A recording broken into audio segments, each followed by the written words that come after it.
Hello friends, welcome back to another reaction video. दोस्तों, एक बार फिर से पचका हो गया। जी हाँ, लेकिन इस बार पचका गलती से नहीं, इस बार पचका करवाया गया है। तो अगर आप लोग भी जानने के लिए एक्साइटेड हैं तो पॉडकास्ट को एंड तक ज़रूर सुनना और लास्ट में कमेंट करना बिल्कुल ना भूलना। दोस्तों, जैसा कि आप जानते ही हो कि हमारी मैडम तो बिना जनाब के रह ही नहीं सकती। वो तो वही वाली बात हो गई कि तू जहाँ जहाँ रहेगा मेरा साया साथ होगा। तो मैडम ना उस गाने में बिल्कुल, उस गाने की लिरिक्स में बिल्कुल फिट बैठती हैं। बिकॉज़ मैडम जो है जनाब का साया ही है, कि जनाब के पहुंचने से पहले मैडम का साया उनके पीछे पीछे पहुंच ही जाता है। अब चाहे आप वो अड्डे के फ्रेंड्स ले लो, या चाहे आप वो किसी पार्टी, फंक्शन, शूट, पर्सनल से लेकर प्रोफेशनल लाइफ में, हर जगह मैडम का साया जनाब के ऊपर मंडराता ही रहता है। इसीलिए आपने अक्सर देखा होगा कि जब जनाब अपने अड्डे वाले फ्रेंड्स के साथ भी कुछ क्वालिटी टाइम स्पेंड करते थे तो वहाँ पे भी मैडम धमक्के से आके बैठ जाती थी और उन सब के बीच में अकेली मैडम होती थी। लेकिन मैडम ने वहाँ पे भी जनाब को कभी खाली और अकेला छोड़ा ही नहीं। तो जब जनाब ने मैडम को उनके दोस्तों के साथ, उनके जिगरी यारों के साथ, जो कि आदमी है, लड़के हैं, उनके साथ अकेला नहीं छोड़ा, तो मैडम खुले में अपने जनाब को शूट में, वो भी सेट में, इतने मेल फीमेल्स के बीच में कैसे छोड़ देगी। वो कहते हैं ना कि जो दूध का छलावा होता है वो छाछ भी फूक फूक के पीता है। यहाँ पे मैं ये नहीं बोल रही हूँ कि मैडम दूध की जली हुई हैं। एक्चुअली मैडम ने जिनको जलाया है, तो मैडम को ऐसा डर होता होगा ना कि कहीं हिस्ट्री रिपीट ना हो जाए, कर्मा वापस ना आ जाए। तो मैडम इस चीज़ की एहतियात बरतती है और सही भी है भैया। आजकल के टाइम पे निगरानी रखनी बहुत ज़रूरी है, चाहे वो हस्बैंड हो, चाहे वो वाइफ हो, और ख़ासकर अगर मैडम और जनाब जैसे कपल्स हो तो इनको तो डेफिनेटली एक दूसरे के ऊपर नज़र रखनी ही चाहिए। तो मैडम फिर से पहुंच चुकी हैं सेट पे with again a baby and उनकी मम्मी कम, यानी कि बेबी की केयर टेकर, यानी कि क्या बोल दे। मुझे तो इतनी तरस आती है उनकी मम्मी पे। मैं ये नहीं कहती कि नानी का कोई फ़र्ज़ नहीं होता, बिल्कुल नानी का फ़र्ज़ होता है, पर इसके साथ साथ नानी की एक उम्र भी तो होती है। नानी के अंदर क्या एनर्जी, एक स्टेमिना भी तो होता है। वो चीज़ देख के ही तो उतना ही तो काम लिया जा सकता है जितना उनकी बॉडी अलाउ करे, जितना उनकी एज उनको अलाउ करे। अब ये थोड़ी कि नानी हो गई है बेचारी 50-55 की और तुम नानी से काम करवाओ 20-25 साल की लड़की जैसा, तो ऐसा तो पॉसिबल नहीं है ना, बिल्कुल भी पॉसिबल नहीं है। तो इस चीज़ का ख्याल मैडम को रखना चाहिए कि हर टाइम पे मम्मी के अंदर वो स्टेमिना और वो एनर्जी नहीं हो सकती कि वो बेबी को पकड़े। बेबी भले ही देखने में छोटे होते हैं, लेकिन क्योंकि बेबी अपना पूरा जो बॉडी वेट है वो एकदम दूसरे के ऊपर डाल देते हैं, तो बेबी को आप खुद भी 15-20 मिनट से ज़्यादा, आधे घंटे से ज़्यादा पकड़ लो तो एक अच्छे खासे इंसान टायर्ड हो जाता है। एक मतलब ये बोल लो कि अगर आप 20-25 साल के भी हो तो आप भी टायर्ड हो जाओगे एक बच्चे को पकड़ के, क्योंकि बच्चे का अपने आप में वेट होता है। मैं वैसा वेट नहीं बोल रही हूँ कि, लेकिन थकान होती है। और वहाँ पे इनकी मम्मी की उम्र देखो, उस हिसाब से वो कितनी देर तक बच्चे को गोदी में पकड़े रखती हैं, सारा सारा दिन। इनफैक्ट सुलाती भी वो पैरों में ही है, तो सोचो उनके पैरों की क्या बैंड बजी हुई होगी। लेकिन उस पर से भी मैडम को अपनी मसाज करानी है, अपना मैनिक्योर पैडिक्योर कराना है, अपने आप को ग्रूम करवाना है। लेकिन एक बार भी उन्होंने ये नहीं सोचा कि मेरी मम्मी को भी इस अटेंशन की ज़रूरत है, मेरी मम्मी को भी थोड़ा सा पैम्परिंग की ज़रूरत है, उनकी भी बॉडी टायर्ड हो रही होगी, उनके भी हाथ पैर दुख रहे होंगे, उनको भी मैं थोड़ा सा रिलैक्स मसाज दिलवा दूँ। लेकिन नहीं, मैडम ने वहाँ पे सिर्फ अपने आप के बारे में सोचा, अपना करवाया और वापस से घर आ गई। खैर, इस बारे में तो जितनी बात हम लोग खींच लें उतनी बातें लंबी होती चली जाएंगी, तो हम लोग पॉइंट पे आते हैं। तो मैडम फिर से पहुंच चुकी हैं सेट पे, लेकिन इस बार मैडम ने इतनी चालाकी दिखाई। मैडम को लगा कि लास्ट टाइम बहुत लोगों ने ये बात नोटिस की थी, क्योंकि कैमरे में भी कैप्चर हुआ था और मीडिया के द्वारा भी ये बात कैप्चर हुई थी कि मैडम ने किस तरीके से सिर्फ मीडिया में कवर करने के लिए बेबी को पकड़ा था। उसके बाद वो सारा टाइम अपनी नानी के पास ही था। और बहुत से लोगों ने इससे रिलेटेड कमेंट भी करे थे कि अगर सेलिब्रिटी बनने का इतना शौक है, शूट पे आने का इतना शौक है, तो उसी के हिसाब से एक अटेंडेंट भी अपने लिए रखो ना, एक बेबी सीटर भी अपने लिए रखो जो बेबी की टेक केयर करे। कहाँ तुम नानी को ले लेके हर जगह पे घूम रही हो।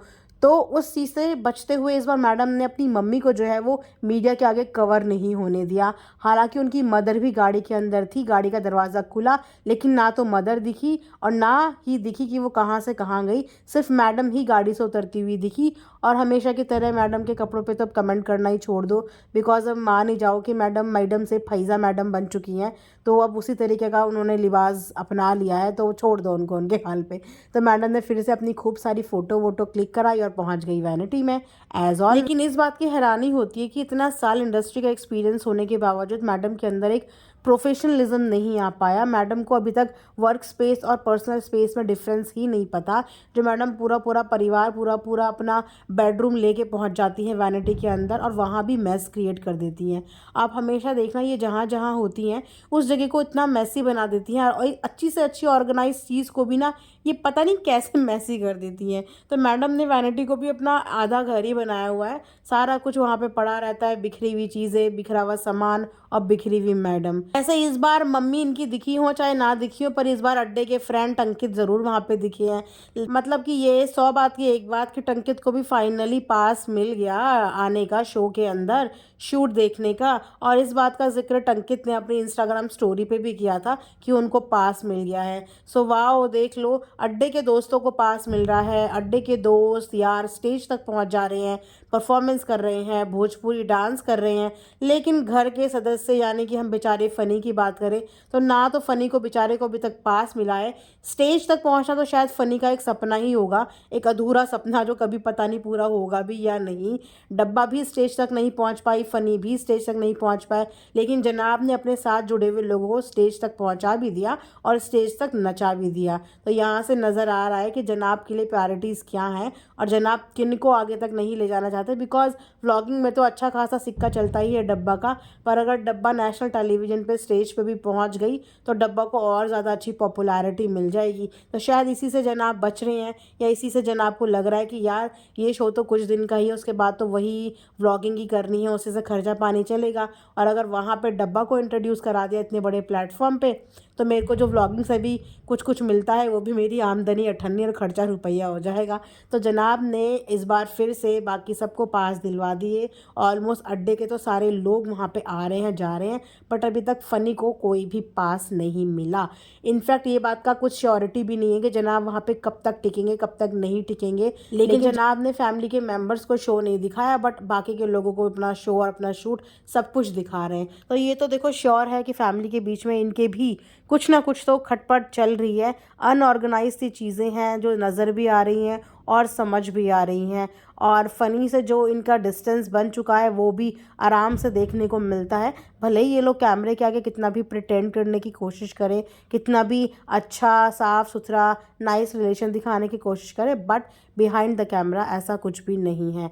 तो देखते हैं इस बार जनाब की परफॉर्मेंस में क्या हलचल होती है, क्योंकि पिछले 2-3 परफॉर्मेंस से तो जनाब अच्छे अच्छे मार्क्स ला रहे हैं। इसलिए जनाब की खुशी का ठिकाना नहीं है, कुछ ज़्यादा ही जनाब खुश हैं। इसलिए जनाब अपने लिए कल वोट अपील करते हुए भी नज़र आ रहे थे। अब वैसे जब से मैडम को बोलना लोगों ने ट्रॉल किया है बोलने के पीछे, वोटिंग अपील के पीछे, उस समय से मैडम का थोड़ा सा गाना बंद हो गया है। और अब जनाब ने फ्रंट फुट पे आके वोट मांगनी शुरू कर दी है, जो कि जस्टिफाई भी है। देखो जो कंटेस्टेंट है वो वोट मांगे समझ में आता है, लेकिन जो कंटेस्टेंट नहीं भी और अपनी सेलिब्रिटी बीवी का फ़ायदा उठा के उसको बार बार वोट अपील के लिए आगे कर देता है तो वो बाकी के प्लेयर्स या बाकी के कंटेस्टेंट के लिए देखो बायस्ड है और उनके लिए ये ठीक नहीं है। इसी के तहत 2 ऐसे कंटेस्टेंट गए हैं जो डिज़र्विंग थे और जो इनसे अच्छा डांस करते थे। तो एक डांसिंग शो है, डांस की कला के बलबूते पे ही वोट भी मिलने चाहिए, मार्क्स भी मिलने चाहिए, बट ऐसा होगा नहीं, क्योंकि जनाब की व्लॉगिंग के ज़रिए या यूट्यूब के ज़रिए जो फ़ैन फॉलोइंग है ना, उस फ़ैन बेस से कहीं ना कहीं चैनल को भी देखो फ़ायदा तो हो रहा है।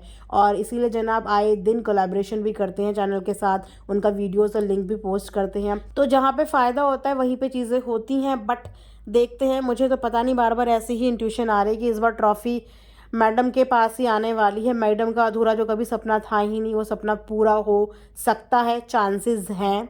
तो आप लोग भी कमेंट सेक्शन में बताना कि आप लोगों को क्या लगता है, चांसेस हैं या नहीं हैं। क्योंकि जिस तरीके की चैनल की तरफ से भी या जनाब के परफॉर्मेंस के आधार पे या जिस तरीके से डिज़र्विंग लोग निकल रहे हैं या जिस तरीके की जनाब को अटेंशन मिल रही है और प्रायोरिटीज़ दी जा रही हैं और इतना कैजुअल बिहेव किया जा रहा है शूट में, सेट में, तो वहाँ से ऐसा हो सकता है, कुछ भी हो सकता है। वेल, देखते हैं, मे द बेस्ट पर्सन विन।